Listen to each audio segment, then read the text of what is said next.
तो नमस्कार, आपका स्वागत है आज के एपिसोड में। आज हम बात करने जा रहे हैं एक ऐसी चीज के बारे में जो अगर आप सोशल मीडिया पे एक्टिव रहते हैं तो कभी ना कभी आपकी नजरों के सामने से गुजरी ही होगी। कई बार आपने ऐसी कई भविष्यवाणियां सुनी होंगी जिसमें यह कहा जाता है कि कोई प्लैनेटरी ऑब्जेक्ट एस्ट्रॉयड धरती से आके टकरा सकता है और जिस तरीके से डायनासोर एक्सटिंक्ट हुए थे धरती से, वैसे ही मैनकाइंड जो इंसान है इनका भी धरती से वजूद मिट जाएगा। अभी नासा की तरफ से जो डेटा निकाला गया, इसरो की तरफ से जो डेटा निकाला गया, उसमें भी कहीं ना कहीं ऐसे प्लैनेटरी ऑब्जेक्ट्स का जिक्र किया गया है, एस्ट्रॉयड्स का जिक्र किया गया है जो नियर फ्यूचर में धरती के बहुत करीब से गुजरेंगे और उनके धरती से टकराने का बहुत ज्यादा चांसेस हैं। लेकिन क्या ऐसे भी कुछ ऑब्जेक्ट्स हैं जो धरती पे टकराए तो धरती से इंसानों का नामो निशान मिट सके? आज के एपिसोड में हम इसी बारे में बात करेंगे। अब इस पूरी कहानी को समझने के लिए सबसे पहले तो यह समझना होगा कि एस्ट्रॉयड्स होते क्या हैं। एस्ट्रॉयड्स को प्लैनेटॉइड्स भी कहा जाता है क्योंकि ये पत्थर के टुकड़े होते हैं जो अंतरिक्ष में तैर रहे होते हैं, उड़ रहे होते हैं। इनका साइज 10-20 मीटर जितना छोटा भी हो सकता है और 100 से 200 किलोमीटर लंबा भी। अब डेटा के हिसाब से अगर हम कहें तो सबसे छोटा एस्ट्रॉयड जो आज की डेट में देखा गया है वो सिर्फ 2 मीटर का है और सबसे बड़ा एस्ट्रॉयड कहा जाए तो उसका नाम है सेरिस और वो 940 किलोमीटर का डायमीटर रखता है। अब कई बार आपके दिमाग में सवाल आया होगा कि एस्ट्रॉयड आते कहां से हैं। हमारे धरती के पास से जो कोई भी एस्ट्रॉयड गुजरते हैं या फिर हमारे सोलर सिस्टम में जो ज्यादातर एस्ट्रॉयड्स होते हैं वो पाए जाते हैं मार्स और जुपिटर के बीच में एक एस्ट्रॉयड बेल्ट में।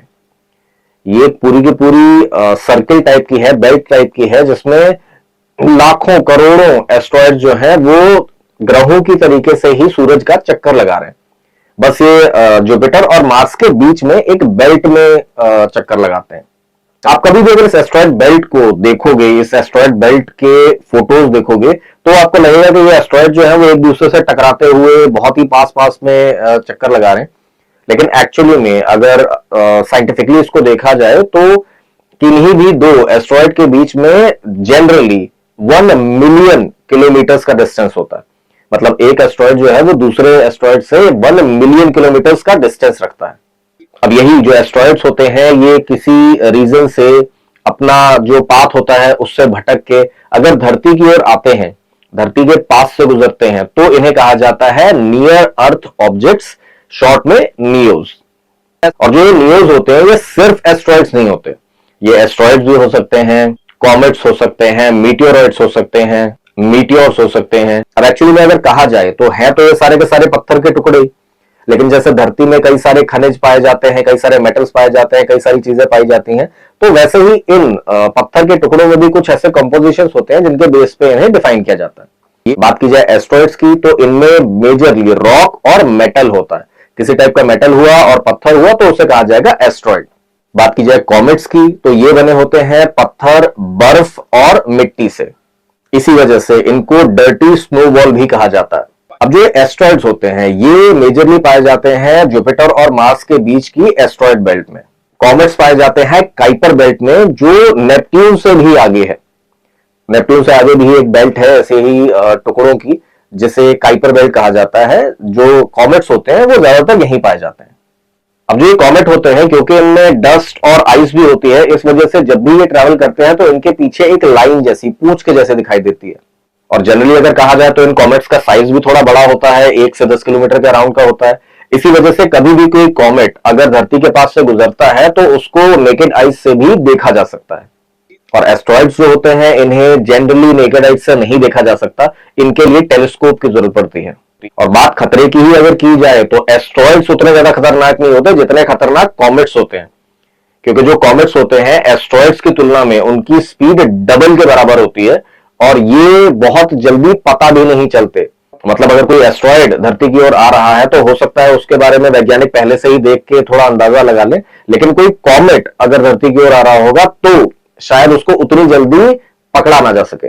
इस कॉमेट के ऊपर ही कई सारी मूवीज भी बनी है जिसमें इस चीज को दिखाया गया था कि कैसे वैज्ञानिकों को अभी अभी पता चला कि एक कॉमेट है जो धरती पे आकर टकरा जाएगा और शायद धरती का विनाश कर दे। और ये एक्चुअली में सच बात है। जो कॉमेट्स होते हैं वो बहुत तेज स्पीड से ट्रैवल करते हैं उनका बहुत जल्दी पता नहीं चलेगा, शायद कुछ हफ्ते या महीने का ही टाइम पता चले कि कुछ महीने बाद एक कॉमेट आके टकराने वाला है और हो सकता है वो टकरा भी जाए।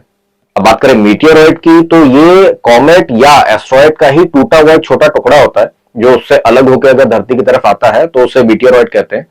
जब वो धरती के एटमॉस्फेयर में एंटर कर जाता है तो उसे मीटियोर कहते हैं। और ये मीटियोर जैसे ही धरती के एटमॉस्फेयर में एंटर करता है इसमें आग लग जाती है और मोस्टली ये धरती तक आते आते खत्म ही हो जाता है, या फिर बहुत ही छोटा सा पीस या टुकड़ा है जो धरती तक आके गिर सकता है या टकराता है। आपने कभी कभी टूटता तारा जो देखा होगा ना, शूटिंग स्टार, वो ये मीटियोर ही होते हैं। अगर ये बहुत बड़ी संख्या में हो, छोटे छोटे बहुत सारे मीटियोरॉइड्स आ गए, बहुत सारे मीटियोर बन गए, तो इसे मीटियोर शावर भी कहा जाता है। और वहीं जैसे मैंने कहा कई सारे मीटियोर होते हैं वो धरती पे आके टकरा भी जाते हैं, तो छोटे छोटे टुकड़े होते हैं, बहुत ज्यादा बड़े होते नहीं है, उससे कोई बहुत भारी नुकसान तो नहीं होता, लेकिन जो टुकड़े होते हैं इनको मीटियोरॉइड कहा जाता है। तो हमारे लिए मीटियोरॉइड कोई खतरा नहीं है, वो छोटे छोटे टुकड़े होते हैं, आसमान में जल जाते हैं, गिरते हुए तो कोई नुकसान नहीं करते। खतरे की अगर बात की जाए तो वो आती है एस्ट्रॉइड से और कॉमेट से। और इसे खतरा क्यों कहा जा रहा है? क्योंकि साइंटिस्ट की जो थ्योरी है डायनासोर के एक्सटेंट होने की, वो यही कहती है कि आज से 66 मिलियन ईयर्स पहले कोई एस्ट्रॉइड कॉमेट जो था वो धरती पे आकर टकराया, जिसकी वजह से धरती से डायनासोर की पूरी प्रजाति ही खत्म हो गई। तो इन फ्यूचर कोई एस्ट्रॉइड या कॉमेट अगर धरती से आकर टकराता है जो साइज में बहुत ज्यादा बड़ा हो, तो जो मानव सभ्यता है, इंसान है, उनको भी खत्म कर सकता है। बात की जाए खतरों की, तो जो टाइम्स ऑफ इंडिया है, जून 2024 में इन्होंने एक आर्टिकल निकाला था कि नासा ने ये वार्निंग दी है कि कोई प्लैनेट साइज ऑब्जेक्ट धरती से आके टकरा सकता है, इसके 72% चांसेस हैं कि वो धरती में जीवन को तबाह कर सकता है। लेकिन एक्चुअली में ये कोई न्यूज नहीं थी, ये एक हाइपोथेटिकल एक्सरसाइज थी जो नासा ने कंडक्ट करी थी, ये जानने के लिए कि अगर ऐसा कुछ हो फ्यूचर में कि कोई प्लैनेट साइज का एस्ट्रॉइड धरती से आके टकराता है या कुछ ऐसी सिचुएशंस बनती हैं तो क्या किया जा सकता है। इस एक्सरसाइज में बेसिकली ये एक हाइपोथेसिस बनाई गई थी कि अगर जुलाई 2038 में कोई एस्ट्रॉइड, प्लैनेटरी ऑब्जेक्ट जितना बड़ा एस्ट्रॉइड कोई धरती से आके टकराता है तो उससे बचने के क्या क्या ऑप्शंस हमारे पास अवेलेबल हैं। तो ये तो बात थी एक हाइपोथेटिकल सिचुएशन की, लेकिन अगर कहें क्या एक्चुअली में आज की डेट में कोई ऐसा खतरा धरती के ऊपर है, तो इसका जवाब है हाँ। एक बहुत बड़ा एस्ट्रॉइड है जो एक्सपेक्ट किया जाता है कि 13 अप्रैल 2029 में धरती के बहुत पास से गुजरेगा। ये जो एस्ट्रॉइड है इसका नाम है एपोफिस और ये 1000 फीट से ज्यादा चौड़ा है और इस 13 अप्रैल वाली डेट को ये धरती से मात्र 30,000 किलोमीटर की दूरी से गुजरने वाला है। अब 30,000 किलोमीटर सुनने में बहुत ज्यादा लग रहा होगा, लेकिन हमारे कई सारे सैटेलाइट्स हैं जो इससे कहीं ज्यादा दूर है। मतलब जो ये एस्ट्रॉइड है, एपोफिस है, ये कई सैटेलाइट से भी ज्यादा करीब से गुजरेगा धरती के। और ये कितना पास होगा इसका अंदाजा आप इसी बात से लगा सकते हो कि आप नेकेड आईज से इस एस्ट्रॉइड को धरती के पास से गुजरता हुआ देख सकते हो। पास से गुजरते हुए देखना तो ठीक है, लेकिन इस बात के कितने चांसेस हैं कि यह धरती से टकरा जाएगा। तो इसके बारे में जो स्टडीज हुई थी 2004 में पहली बार इस एपोफिस एस्ट्रॉइड के बारे में पता चला था इंसानों को, लोगों को, और उस समय जो कैलकुलेशन की गई थी उसके हिसाब से ये 2.7% चांसेस थे कि ये जो एस्ट्रॉइड है ये धरती पे टकरा जाएगा। अब सुनने में तो लग रहा होगा 2.7% क्या ही होता है, बहुत ज्यादा परसेंटेज है कि नहीं टकराएगा। वो अलग बात है कि बहुत ज्यादा परसेंटेज है, लेकिन अगर 2% चांसेस भी हैं कि इतना बड़ा एस्ट्रॉइड धरती से टकरा गया तो ये एक्सटिंक्शन लेवल इवेंट हो सकता है। और इसी वजह से 2004 में जब इस एस्ट्रॉइड को खोजा गया था तो इसे सिटी किलर, डिस्ट्रॉयर के नाम से जाना जाता था। और इसको जो नाम मिला है एपोफिस, ये भी इसी वजह से मिला है। एपोफिस बेसिकली इजिप्शियन माइथोलॉजी का एक बहुत बड़ा सांप है जिसके बारे में यह माना जाता है कि वो पूरी की पूरी दुनिया को तबाह कर सकता है। लेकिन बाद में जब साइंटिस्ट ने इसके बारे में काफी ज्यादा रिसर्च करी तो ये पता चला कि 2029 में जब ये धरती के पास से गुजरेगा तो इसके धरती से टकराने के चांसेस जो हैं वो ऑलमोस्ट 0% ही हैं, क्योंकि ये स्पेस में कुछ की होल पॉइंट्स बोला जाता है उनमें से होकर गुजरेगा, जिसकी वजह से धरती को कोई खतरा नहीं है। ये की होल पॉइंट्स जो होते हैं इनका बेसिकली मतलब ये होता है कि अगर इस की होल पॉइंट से कोई भी प्लैनेटरी ऑब्जेक्ट गुजर रहा है तो वो धरती की ग्रेविटेशनल फील्ड में आ जाता है। अब वहां पे ग्रेविटेशनल फील्ड इतनी तेज भी नहीं होती कि वो धरती से ही आके टकरा जाए, लेकिन उससे उस प्लैनेटरी ऑब्जेक्ट का, एस्ट्रॉयड का जो पाथ होता है वो बदल जाता है। और जैसा आपको पता है कि हर एक चीज एक सर्कल में, एक ओवल टाइप शेप में घूम रही होती है इस ब्रह्मांड में, तो 2029 में तो ये धरती के पास से होकर गुजरेगा, उसका पाथ बदल जाएगा। और पाथ बदलने की वजह से 2036 में दोबारा जब ये ऑब्जेक्ट धरती के पास में आएगा तो इसके धरती से टकरा जाने के चांसेस बहुत ज्यादा हैं। लेकिन जब इसके ऊपर और ज्यादा रिसर्च की गई, नासा ने इसके पाथ के बारे में और ज्यादा रिसर्च करी, अच्छे से इसको स्टडी किया, तो उन्होंने एक कंक्लूजन निकाला कि अगले 100 सालों तक इसका धरती से टकरा जाने का तो कोई चांस नहीं है। इसी वजह से इसको जो रिस्की ऑब्जेक्ट्स होते हैं उनकी लिस्ट से भी बाहर निकाल दिया गया।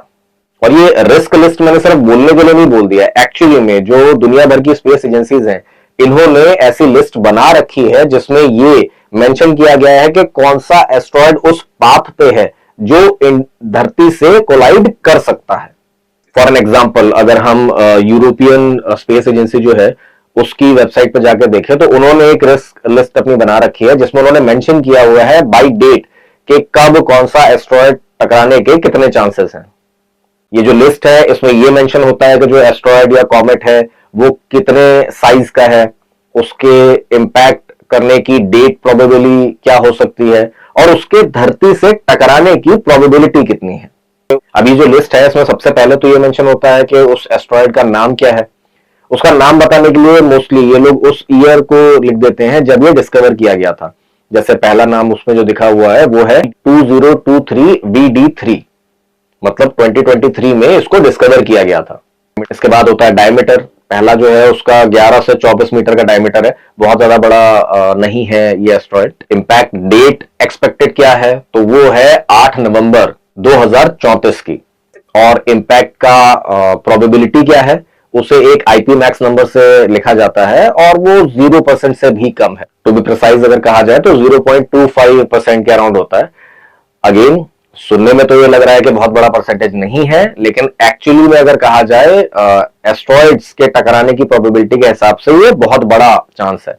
इसी वजह से इसको नंबर 1 पे रखा गया है। बस इसमें एक थोड़ी अच्छी बात है कि पहली बात तो इसका साइज कोई बहुत बड़ा नहीं है, तो अगर ये धरती से टकराता भी है तो कोई बहुत बड़ा इफेक्ट नहीं आएगा। और दूसरी चीज, जो इसका ट्रेजेक्टरी है, जो पाथ है, वो अगर देखा जाए तो ये धरती में किसी समुद्री जगह पे या वीरान जगह पे गिरेगा तो किसी नुकसान की कोई बहुत बड़ी आशंका नहीं है। लेकिन ऐसा नहीं है कि ये जो एस्ट्रॉइड्स होते हैं ये कोई बहुत बड़ा इफेक्ट नहीं डाल सकते। एक्चुअली में 2013 में एक इंसिडेंस हुआ था जिसमें रशिया के चेलियाबिंस्क शहर के ऊपर एक एस्ट्रॉइड आ गया था जो मीटियोर में तब्दील हो गया और एक बहुत बड़ा धमाका जैसा लगा। वहां पे पूरा जो आसमान था वो रोशनी से भर गया। लोगों को ऐसा लगा जैसे पता नहीं एकदम से क्या हो गया है, कोई एपोकलिप्टिक सिचुएशन पैदा हो गई है। It came out of nowhere, a bright speck in the sky, soon streaking across the horizon, followed by an almost apocalyptic scene, a blinding flash of light, and then all hell broke loose. वो जो meteor था वो मात्र 20 metre का था, लेकिन जो वो ब्लास्ट हुआ था उससे जो शॉक वेव्स निकली थी उसने बहुत सारे लोगों को घायल कर दिया था। एक भूकंप जैसी सिचुएशन वहां पे बना दी थी। कई सारी बिल्डिंग्स के कांच टूट गए थे, सामान इधर उधर गिर गया था। बस अच्छी बात यह थी कि किसी की जान नहीं गई, लेकिन कई लोग थे जो इंजर्ड हुए थे। अगर नंबर्स की बात करें तो लगभग 1500 लोग थे जो इस वजह से घायल हुए थे। और मोस्टली जो थे वो जो शीशा टूट गया, सामान टूट गया, उसके टुकड़ों से लगने वाली चोट से घायल हुए थे। Nearly 1,500 people were injured. Most of them suffered cuts from shattered windows. तो आप अगर इस लिस्ट को देखोगे तो आपको यही समझ में आएगा कि ज्यादातर जो एस्ट्रॉइड्स हैं, जो भी चीजें हैं, वो या तो टकराने के चांसेस बहुत कम हैं या तो वो साइज में बहुत ज्यादा बड़े नहीं हैं। लेकिन यहाँ पे रिस्क वाली बात जो है वो ये है कि ये एस्ट्रॉइड्स समय समय पर डिस्कवर किए जाते रहते हैं। इस बात की कोई गारंटी नहीं है कि कल की डेट में कोई ऐसा एस्ट्रॉइड डिस्कवर नहीं होगा जो साइज में बड़ा हो और जिसके टकराने की प्रोबेबिलिटी ज्यादा हो। और सबसे बड़ा खतरा तो कॉमेट से है। जैसा मैंने कहा, उनकी स्पीड बहुत तेज होती है। अगर कोई कॉमेट, बहुत बड़ा कॉमेट है जो धरती से टकराने के ट्रेजेक्टरी में आ रहा है तो शायद हमें उसका बहुत जल्दी पता भी ना लग सके। हमें कुछ महीने या सालों का समय मिले और उसके बाद ही वो धरती से आकर टकरा जाए, ये प्रोबेबिलिटी हमेशा रहती है। इसी वजह से नासा ने वो मॉक ड्रिल टाइप की भी की थी। अब कुछ डिटेक्शन सिस्टम्स हैं जिनका यूज करके इन एस्ट्रॉइड्स या कॉमेट्स के बारे में पता किया जाता है।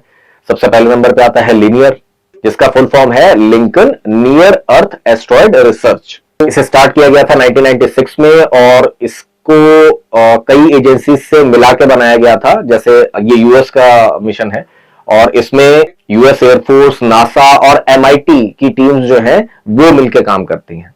इसमें टोटल 3 टेलीस्कोप का ये यूज करते हैं, जिनमें से 2 1 मीटर के टेलीस्कोप हैं और एक आधे मीटर का टेलीस्कोप है। और हर साल ये 10,000 से ज्यादा ऑब्जेक्ट्स को डिस्कवर करते हैं। आज की डेट में जितने भी ऐसे ऑब्जेक्ट्स होते हैं, एस्ट्रॉइड्स होते हैं, इसका 65% सिर्फ एक इस लीनियर प्रोजेक्ट से ही पता चलता है। सेकंड नंबर पे जो प्रोजेक्ट है वो है सीएसएस, जो है कैटलीना स्काई सर्वे। ये 1998 में यूनिवर्सिटी ऑफ एरिजोना के द्वारा स्टैब्लिश किया गया था। ये 2 बड़े बड़े टेलीस्कोप को यूज करते हैं और इतना प्रिसीजन है इनके पास में कि इन्होंने 2008 में एक 4 मीटर का एस्ट्रॉइड भी डिटेक्ट कर लिया था। और सिर्फ लंबाई चौड़ाई की बात नहीं है, ये एस्ट्रॉइड कब धरती से टकराएगा, कहां टकराएगा, ये सारे के सारे प्रेडिक्शंस उन्होंने बिल्कुल एक्यूरेटली किए थे। इनकी प्रेडिक्शंस के हिसाब से इस एस्ट्रॉइड को नॉर्थ सूडान में जाके टकराना चाहिए था और एक्चुअली में जो इन्होंने प्रेडिक्शन किया था उसके लगभग 19 घंटे के बाद में ये एस्ट्रॉइड एग्जैक्टली उसी जगह जाके गिरा था। थर्ड नंबर पे आता है पैन स्टार्स, मतलब panoramic survey telescope and rapid response team. ये हवाई में लोकेटेड है और दुनिया के सबसे बड़े डिजिटल कैमरास को यूज करता है अपनी रिसर्च के लिए। और ये जो कैमरा होता है इसकी जो फोटोज होती हैं वो 1.4 बिलियन पिक्सल्स वाली होती हैं। इसके बाद नंबर आता है एटलस का, जिसका फुल फॉर्म है asteroid terrestrial impact last alert system.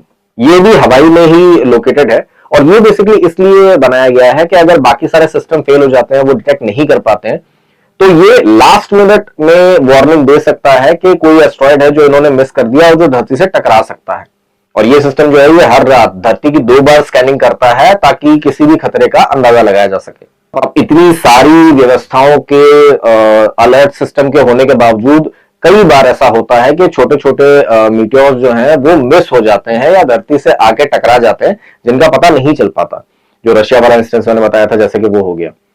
तो ऐसे में नासा की जो रिपोर्ट है उसमें इस चीज को वैल्यू दी गई है कि सिविल डिफेंस सिस्टम के जो लोग होते हैं, लोकल अथॉरिटीज जो होती हैं, वो किस तरीके से इस चीज को डील कर सकती हैं। तो छोटे मोटे हैं तो चलो ठीक है, लोकली उसका नुकसान होगा, लेकिन अगर बात की जाए बड़े एस्ट्रॉइड्स की जो एक्सटिंक्शन लेवल इवेंट्स कर सकते हैं, बहुत बड़े हैं, बड़े लेवल की तबाही कर सकते हैं, उनके लिए भी कुछ पॉइंटर्स हैं जो नासा ने बनाए हैं। इसके लिए बेसिकली नासा ने 3 मेथड बनाए हैं। पहला है काइनेटिक मेथड, दूसरा है पुश एंड पुल मेथड और लास्ट में आता है न्यूक्लियर मेथड। बात करें पहले मेथड की यानी काइनेटिक मेथड की, उसमें कुछ इस तरीके का प्लान किया जाता है कि कोई सैटेलाइट, आप जो मीटियोर धरती की ओर आ रहा है, एस्ट्रॉइड धरती की ओर आ रहा है, उससे जाके टकरा दें।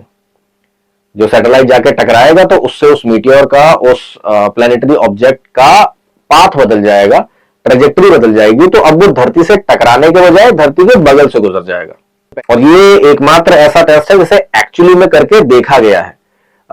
नासा ने लगभग 2 साल पहले एक टेस्ट किया था, double asteroid redirection test, short form DART. 26 सितंबर 2022 के दिन धरती से काफी दूरी पे एक डायमॉर्फस एस्ट्रॉइड था जो लगभग 170 मीटर वाइड था। उसको एक सैटेलाइट के थ्रू टक्कर मार के उसका ट्रेजेक्टरी जो थी वो चेंज की गई थी। मतलब प्रैक्टिकली करके देखा गया था कि जो हम थ्योरी लेके चल रहे थे सैटेलाइट टकराएंगे और एस्ट्रॉइड का पाथ चेंज हो जाएगा, वो एक्चुअली में करके देखा गया था।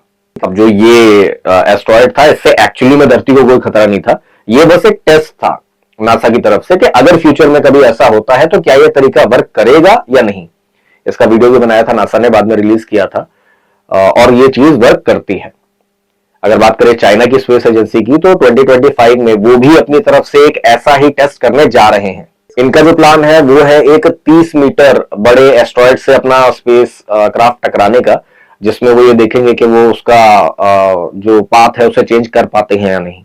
सेकंड मेथड जो है स्लो पुश एंड पुल, इसमें बेसिकली एक जेम्स बॉन्ड टाइप की टेक्निक है जिसमें एक सैटेलाइट को स्पेस में भेजा जाए एस्ट्रॉयड के पास में, और वो सूरज की जो किरणें होती हैं उनको थोड़ा कॉन्सेंट्रेट करके उस एस्ट्रॉयड के ऊपर डालेगा, जिससे वो जो एस्ट्रॉयड है उसके टुकड़े कुछ भाप बन जाएंगे, कुछ अलग हो जाएंगे, उससे जो वेपर्स निकलेंगी तो वो उस एस्ट्रॉयड का जो पाथ है उसको चेंज कर देंगी और वो धरती से नहीं टकराएगा, पास से होकर गुजर जाएगा। ये अभी तक टेस्ट नहीं किया गया, ये बस थ्योरी में है, लेकिन हाँ ये भी एक तरीका है। लास्ट ऑप्शन जो आता है वो आता है न्यूक्लियर हथियारों का इस्तेमाल, जिसमें कोई भी एस्ट्रॉयड अगर धरती की तरफ आ रहा है तो उसको न्यूक्लियर मिसाइल से ब्लास्ट कर दिया जाए, खत्म कर दिया जाए। आपने कई मूवीज में भी ये चीज देखी होगी। एक्चुअली में अगर कहा जाए ये तरीका तो है, माना भी जाता है कि ये शायद काम कर जाए, लेकिन अगर स्पेस में कोई न्यूक्लियर बॉम्ब एक्सप्लोड किया जाता है तो उससे बहुत सारी प्रॉब्लम्स हो सकती हैं। अगर कुछ धरती से आके टकरा गया तब तो पॉलिटिकल और बाकी सिचुएशंस का क्या कहा जाए, लेकिन अगर आपने उसे नष्ट कर दिया हवा में, तो जो स्पेस है वहां पे बहुत सारी सैटेलाइट्स, बहुत देशों की एक जाल बना के धरती के आसपास घूम रही हैं। कोई छोटा मोटा इवेंट होगा उससे शायद कुछ सैटेलाइट्स पे फर्क पड़े, लेकिन एक बहुत बड़े न्यूक्लियर ब्लास्ट की अगर बात की जाए, किसी एस्ट्रॉयड को हम तबाह करने की बात कर रहे हैं, तो इतना बड़ा इंपैक्ट होगा स्पेस में कि बहुत सारे देशों की बहुत इंपॉर्टेंट सैटेलाइट्स और इंफॉर्मेशन और बाकी सारी चीजें हैं जो इंपैक्ट हो सकती हैं। इसके अलावा एक और चीज भी होती है कि अगर आप न्यूक्लियर ब्लास्ट कर रहे हो तो जो एस्ट्रॉयड है उसके टुकड़े जो होंगे, हो सकता है उनमें से कई की ट्रेजेक्टरी फिर भी धरती से आके टकराने की हो। इतना सब कुछ करने के बावजूद धरती से आके वो टकराए, काफी सारा नुकसान कर दें। पत्थर से टकराएगा तो बहुत ज्यादा बड़े बड़े टुकड़े भी निकल सकते हैं, लेकिन इसको ऑप्शन के तौर पे सिर्फ इसलिए रखा जाता है कि अगर कोई भगवान न करे बहुत ही बड़ा एस्ट्रॉयड होता है, मान लीजिए 10 किलोमीटर से भी ज्यादा डायमीटर का कोई एस्ट्रॉयड होता है, तो उस पे पहले के जो दो मेथड बोले गए थे वो वर्क नहीं करेंगे। ना तो सैटेलाइट टकराने से उसका ट्रेजेक्टरी इतना कोई फर्क पड़ने वाला है, ना ही उसके ऊपर कोई slow push and pull system work करेगा। जो डायनासोर के एक्सटेंट होने की बात की जाती है उस समय यही माना जाता है कि ऐसा ही कोई 10 किलोमीटर के डायमीटर वाला ही एस्ट्रॉयड रहा होगा जो धरती से टकराया था। तो ऐसे में मरता क्या ना करता वाली सिचुएशन में तो भाई कुछ भी हो, सैटेलाइट बचे ना बचे, धरती पर तो जान बचानी है ना, तो फिर न्यूक्लियर मिसाइल्स को भी एज एन ऑप्शन रखा गया है। यहां पे एक और अच्छी चीज है कि 2028 में नासा एक स्पेस सैटेलाइट लॉन्च करने वाला है एनिओस सर्वेयर के नाम से, नियर अर्थ ऑब्जेक्ट सर्वेयर। ये बेसिकली वो सैटेलाइट होगा जिसका काम ही यही होगा कि वो धरती से बाहर रह के धरती की ओर आने वाले ऑब्जेक्ट्स के ऊपर नजर रख सके। अभी जो मैंने आपको बताया था वो सब तो धरती पर ही है, टेलीस्कोप के थ्रू, फोटोज के थ्रू किसी ऑब्जेक्ट का पता लगाने की कोशिश कर रहे हैं। ये जो सैटेलाइट होगा ये धरती से बाहर रह के ऐसे किसी भी ऑब्जेक्ट के ऊपर नजर रखने का काम करेगा। तो अगर समराइज करा जाए इस पूरी नॉलेज को, तो एक्चुअली में धरती से एस्ट्रॉयड के टकराने की, कॉमेट के टकराने की सिचुएशंस तो हैं। बहुत सारी डेट्स दी गई हैं, बहुत सारी रिसर्च की गई है जिनमें एक्चुअली में ये बताया तक गया है कि कब कितना बड़ा एस्ट्रॉयड आके टकराएगा। अगर वो छोटा मोटा एस्ट्रॉयड है जिससे बहुत बड़ा कोई इफेक्ट नहीं होगा तो बस ऑब्जर्वेशन किया जा सकता है, और कोई बहुत बड़ा हुआ जिससे धरती को कोई नुकसान पहुंच सकता हो तो उसके लिए भी मेथड्स अवेलेबल हैं, जिनमें से एक मेथड को तो ऑलरेडी यूज किया जा चुका है। यहां पर बस एक प्रॉब्लम आती है कि जो भी हमारे पास डिफेंस सिस्टम है ऐसे एस्ट्रॉयड्स के खिलाफ में, वो उसमें से सिर्फ एक ही ट्राई किया गया है जो सैटेलाइट टकरा के पाथ बदलने वाला था। बाकी के दो जो है वो आज तक कभी ट्राई नहीं किए गए, कभी ट्राई करने की जरूरत भी ना पड़े। लेकिन जो कॉमेट्स होते हैं वो बहुत स्पीड में होते हैं, उनका जल्दी पता नहीं लग सकता, तो खतरा तो है, कभी भी ऐसा कोई खतरा आपके सामने आ सकता है। इसी वजह से कहा भी जाता है कि आप अपनी जिंदगी को खुशी खुशी जिए, जो भी मौके खुशियों के आते हैं उन्हें कभी गंवाना नहीं चाहिए। अभी की अगर बात करें तो ऐसा कोई खतरा धरती पर नहीं है जिसके बारे में कहा जाए कि कुछ ऐसा आ रहा है जो टकरा जाएगा या ऐसा कुछ हो जाएगा। जो भी आप सोशल मीडिया पे देखते हैं वो सब एक होक्स है, कोई भी ऐसा एस्ट्रॉयड नहीं है जो आके धरती को तबाह कर दे। एक एक्सरसाइज की गई थी, कुछ है जो टकराने के ट्रेजेक्टरी में भी है, लेकिन धरती पे जीवन खत्म हो जाएगा, तबाही हो जाएगी, ऐसा कुछ नहीं होने वाला। बस एक चीज का ध्यान रखिए कि ऐसे इवेंट हो भी सकते हैं, तो एक दूसरे की मदद कीजिए, जिंदगी में खुश रहिए। आज का जो एपिसोड था एस्ट्रॉयड्स के बारे में वो यहीं तक रहेगा। अब आपसे मिलेंगे अगले एपिसोड में, तब तक के लिए नमस्कार।